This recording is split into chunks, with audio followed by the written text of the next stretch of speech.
hair is like one of the most emotional things ever. Like, it's why I chose hair, to educate people about the environment, and not, you know, I don't know, body soap. Yeah. Like, hair is like one of these things, like, and it's just so important to like how a person holds themselves. So I think hopefully people are interested. And I yeah. think our people will be very interested in this. And the other part too is like hair is very emotional for everyone, but like that's our consumer based. But when we're looking at the leaders in the industry and stylists, every single stylist is a leader. Our consumers are very much looking to us for answers. They Mm-hmm. trust in what we're saying. So that's where I go and I support salons to like start making these changes, because we are such, influential people with our clients, and we've got to know what we're talking about and start like breaking those thought patterns so that we can make change, because Yeah. it's so emotional for them. We get to stand as a different leader. Welcome to the Salon Owner's Holistic Blueprint, your podcast for unlocking the secrets to a thriving salon business through holistic practices. I'm Jacqueline Rodriguez, your host, and join me each week as we explore wellness, sustainability, and business success.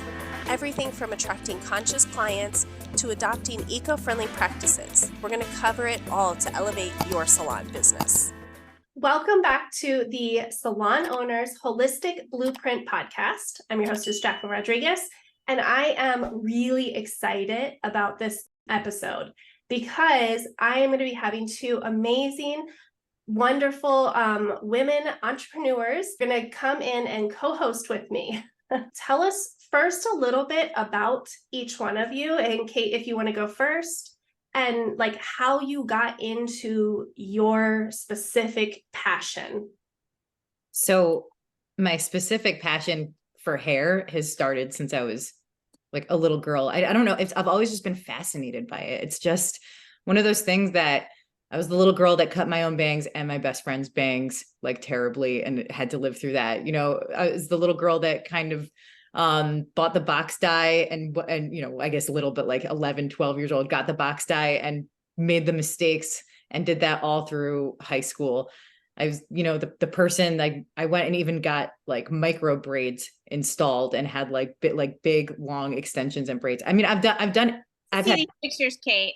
I have one picture because it was a long time ago that I was in high school. It was like really hard to get photos, but I do have a photo of that. I have, but I've had like pink hair, purple hair, silver hair. I've had my hair done for like editorial stuff, but also like, my husband, who's the co-founder of Dip, he has cut my hair and dyed it and done all these things. And he also loves hair. So it's like a really fun thing, but I just have always loved hair. But I entered the beauty industry in LA in the early 2000s. And even though I loved beauty, I wasn't in love with like beauty marketing. And I actually left because it felt very cringy and dishonest, a lot of it. And it was, I saw some stuff behind the scenes where like you're advertising a product, but it's actually other products that are being used to get the effect. And it's always bugged me. And so I went into the toy industry. So I worked in like this playful, fun, just working with toys and Disney and Nickelodeon and like all these fun properties.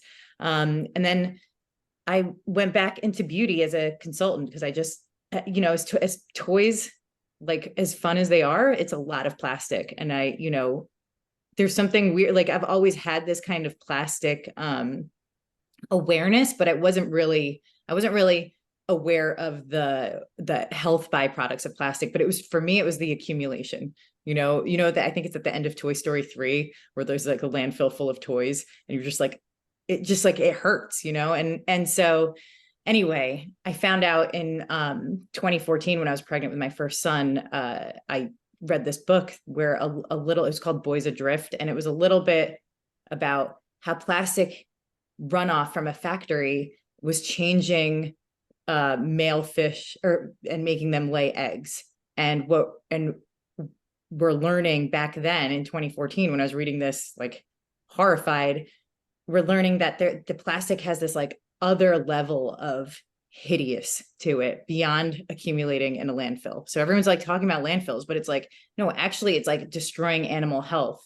It's got to be destroying human health. We're finding out now it's in every tissue of our bodies.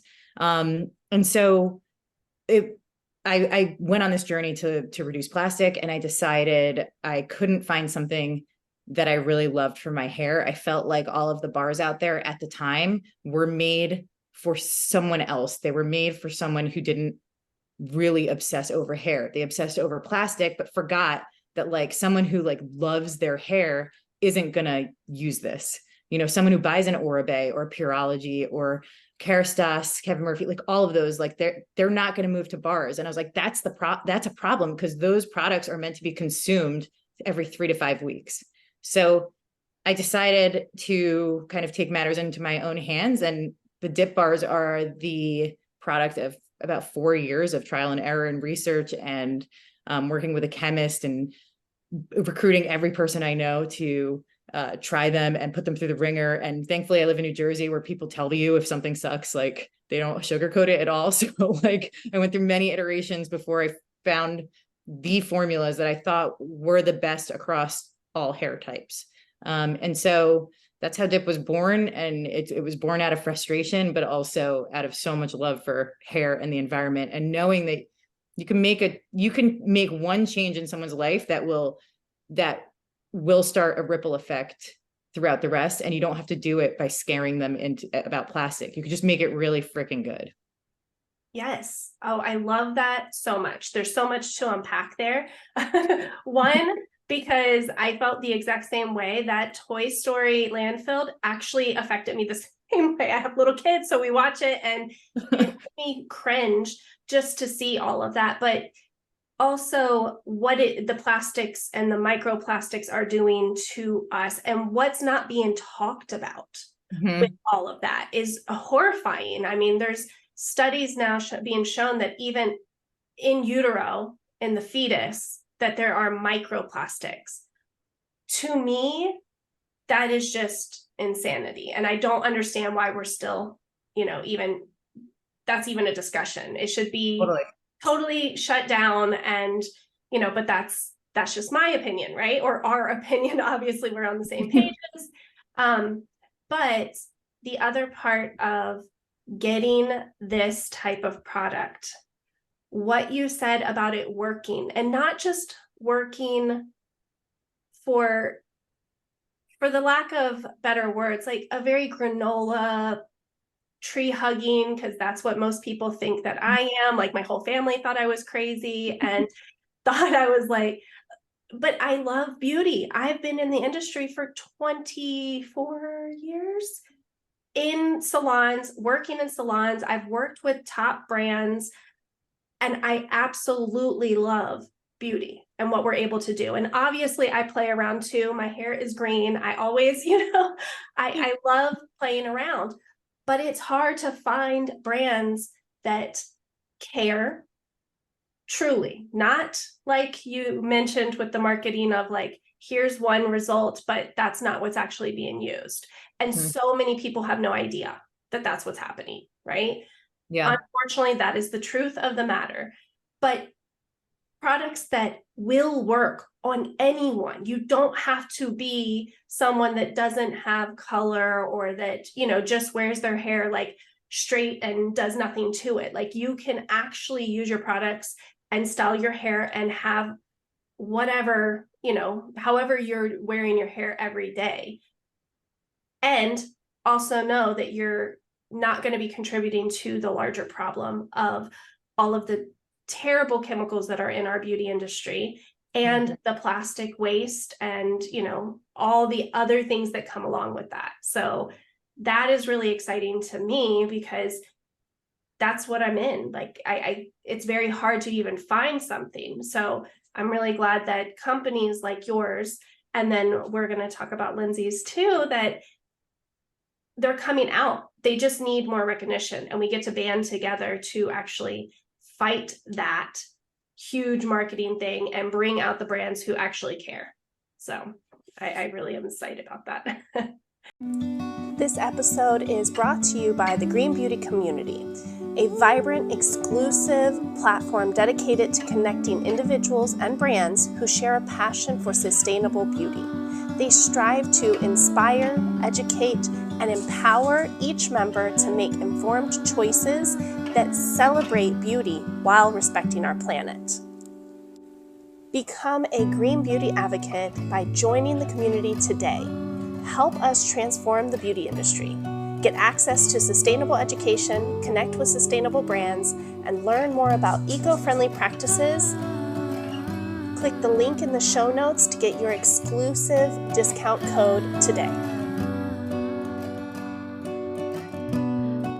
Lindsay, I'd love to hear about you too.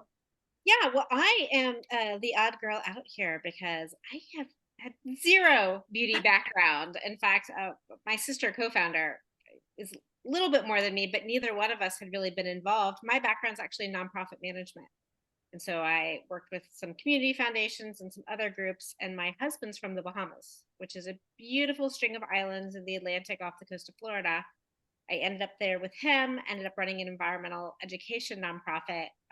Really didn't know much about the environment at all at the time, just had some nonprofit experience and they needed somebody. But because of that, I had the amazing opportunities to go to these beautiful places and I would see plastic, to do beach cleanups with kids and I would see plastic, to go to landfills and I would see piles of plastic. And then scientists started saying there could be more plastic than fish in the ocean by 2050 if we keep creating all of this plastic and not being able to do anything with it.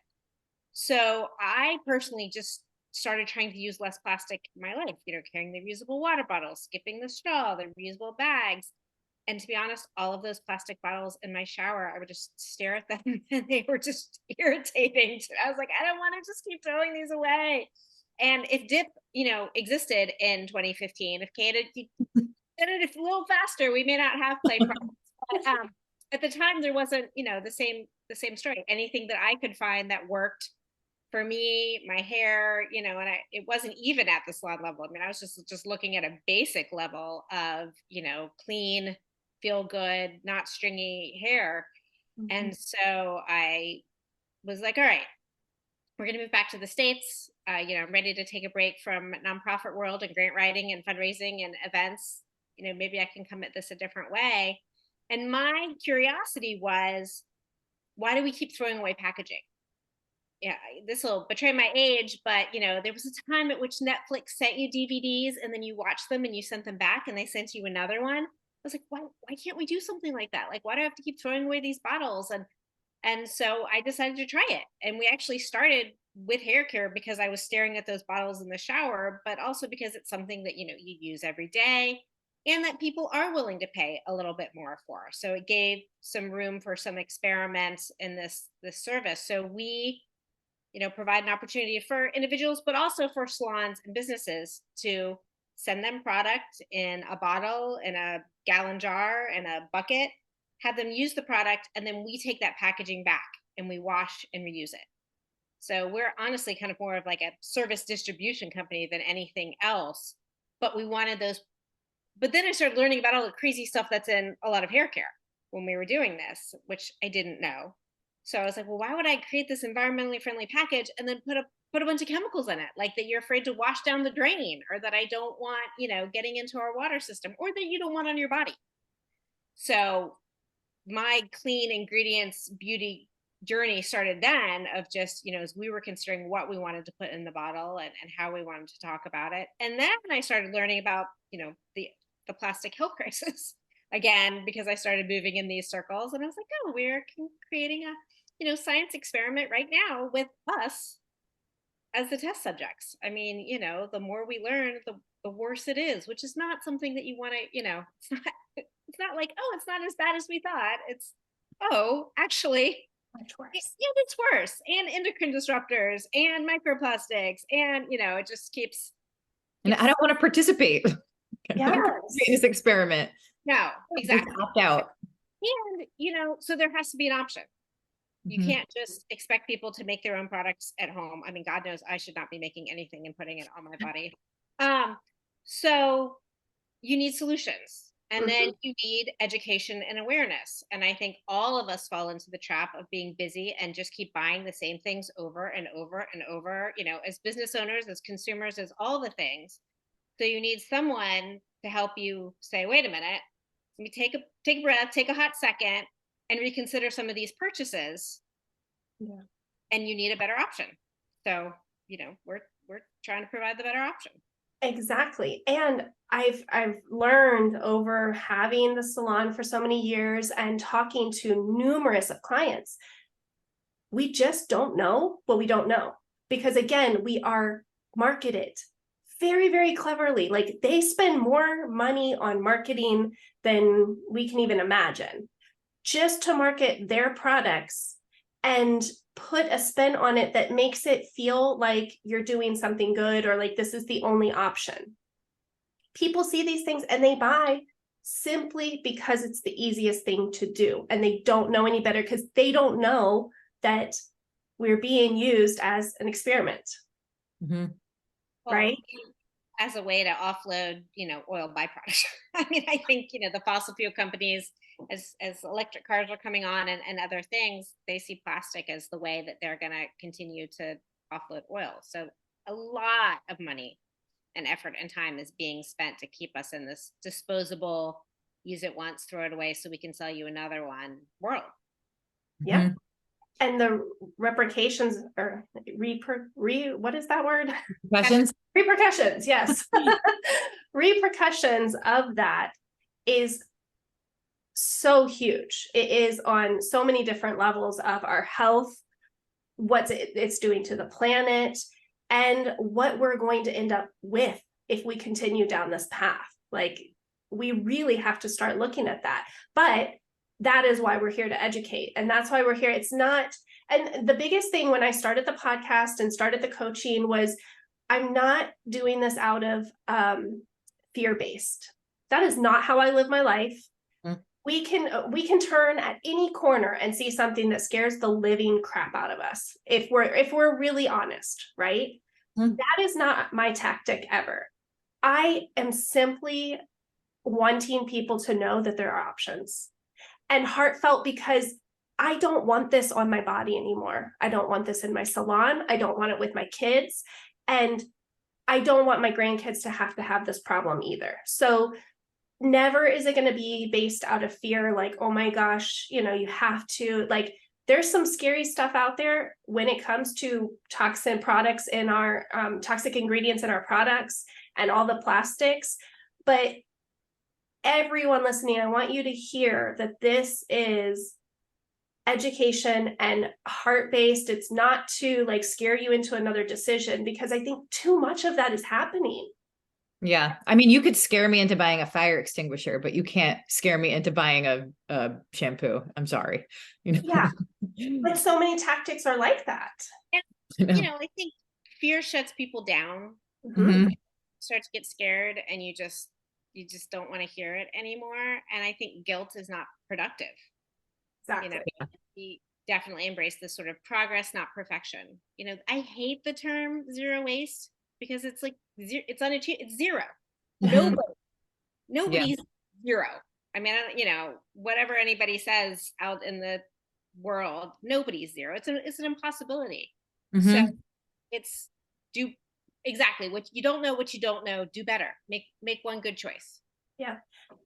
And I don't know about either one of you, but I am far, far, far from perfect. There is so much that, I mean, even eating, sleeping, and breathing, sustainability and clean and, all of that, I am not perfect. And I don't claim to be, I don't want to be. I know that it's not achievable. And to be honest, when I tried to be perfect, it actually did the opposite. And at one point I was like, you know what, this is too much. Like, I was having anxieties around what I was using. Yes. Like, I don't, anyone who is trying to be truly zero waste has to be single without kids, because I think that once you're in charge of feeding a family, once you're in charge of sending your kid to school every day with lunch, like at some point there's waste. I mean, taking your kid to a restaurant, there's waste. There's waste at every corner. But yeah, I think there was a time, and I think 2020 seemed to be the height of that, when everyone was like home, like kind of there was this weird expectation and this performance of sustainability that fatigued people the hell out by now, because you can't do all of these cuts in your life. They just, first of all, the solutions weren't there at the time, and they weren't finessed at the time, I don't think. And now it's, there's starting to be more brands out there, supporting this zero waste movement. But, even if a product is zero waste, there's byproducts to that. And I think that there's, what I really love about Lindsay's company, like Plain Products, is that they're very honest about how they produce. And, if you're talking about carbon footprints, all these things, like those are all parts of the conversation. And what we're tasked with as business owners, that I find very frustrating, is that we can never be sustainable enough for the trolls. Right? Would you agree, Lindsay? A beef I have with the entire environmental movement is, we tend to cannibalize our own.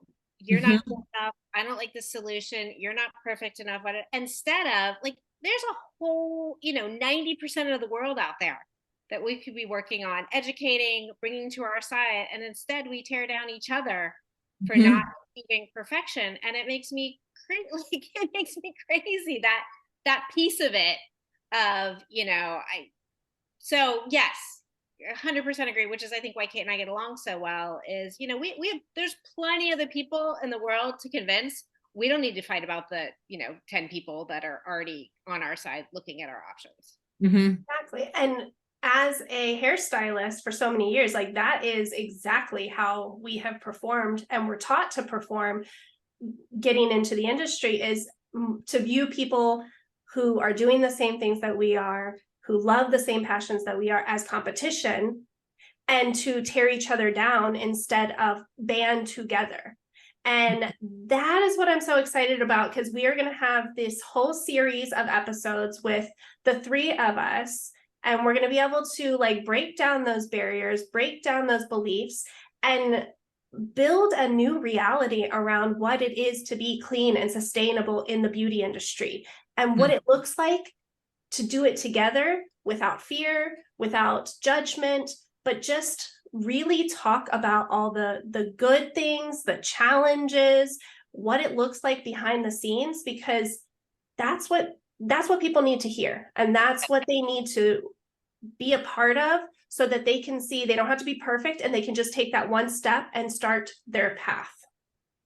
I think people would be really surprised to find out that Lindsay and I are really good friends behind the scenes, because people would assume that we're competitive with each other. And the reality of it is that she and I are competing against plastic bottled brands. Like, that's our competition. The two of us are usually kind of chuckling in the background when we see some kind of like sustainable greenwashing. I think Lindsay's probably one of the first people I text, like, get a load of this thing, and it's fun because, entrepreneurship is lonely, and, very few people, like, we're two with self-funded brands that are fighting against, like, or that, I don't want to say fighting, but we're in a sea of like heavily funded VC brands that can kind of push out stuff. And often those are the most greenwashed. Right. And so, I saw Lindsay's face. And on top of it, like, there's so much to learn from each other. And, exactly what you're doing is we can teach each other so many things. We can learn from each other on so many things. The gaslighting that goes on, it's great to have some reality checks on, like, wait a minute, this isn't real, right? Exactly, but just checking in. I mean, I think all of that is so important, because we do live in a society that's like, it should be disposable, it should be cheap, who cares if it's toxic, who cares if it's, like, it's okay, bye, you fight, and we can run successful businesses and help each other out and respect each other and learn from each other and promote each other and still have it all work. Yeah, absolutely. 100%. And that is why I'm so excited to have both of you not only on the show, but get to know so much more about you, because this is where I absolutely love having the podcast, to get to talk to people who are in the business, truly committed to what clean and sustainable gets to look like the true meaning of it. So I'm really excited about all of this, and we will be coming out, I think, once a month, with new topics and just diving in deep and having real conversations. So I do ask anyone who's listening to this one, because this is just the first teaser beginning, what do you want to know? What questions come up from you? Seriously, DM me and let me know so that we can answer those questions for you and get down and deep into the things that you want to know the most. I think that would be amazing, just to hear back some feedback, and then we'll get something together and come once a month and just be real. Sound good? Do you ladies have anything else to add for this episode? No, I'm just really grateful to get to have this conversation, and, to Kate for thinking of me, because this is fun. And I think it's going to be some good juicy stuff. Yeah, me too. And ask for everyone who is listening, ask the stuff that you think we might be scared to answer. Cause I think you might be surprised of the realities of the decisions we've had to make for our companies, and what it really means to be, an entrepreneur. Cause I think, especially in the sustainable space, because I think so many people glamorize entrepreneurship, and it's really not not everything like Shark Tank makes it out to be. And same with just the perspective of just being in the hair industry and wanting to know about anything within the salon. I think this is going to be a cool conversation. For sure. Yes. I'm really excited and grateful to be on this journey with both of you. And please let everyone know how to follow you so that, they can follow you, follow your journeys, and check out your amazing products as well. Okay. Lindsay. All right. Well, Plain Products, happily, that's our handle on all the socials. So Plain with an E. My sister and I shared the maiden name of Della Plain, and it's also a plain and simple solution. So Plain Products on all the things. Perfect. Cool. And mine is dip already. As in what are you waiting for? Just dip already. And so that's my handle on Instagram, TikTok, everywhere. Yeah, I love it. And Kate puts out good stuff. So if you want to be, she's the marketing genius. So well worth a follow. My little stint in toys. I made very playful marketing. We've got to dip into more of that, because I love the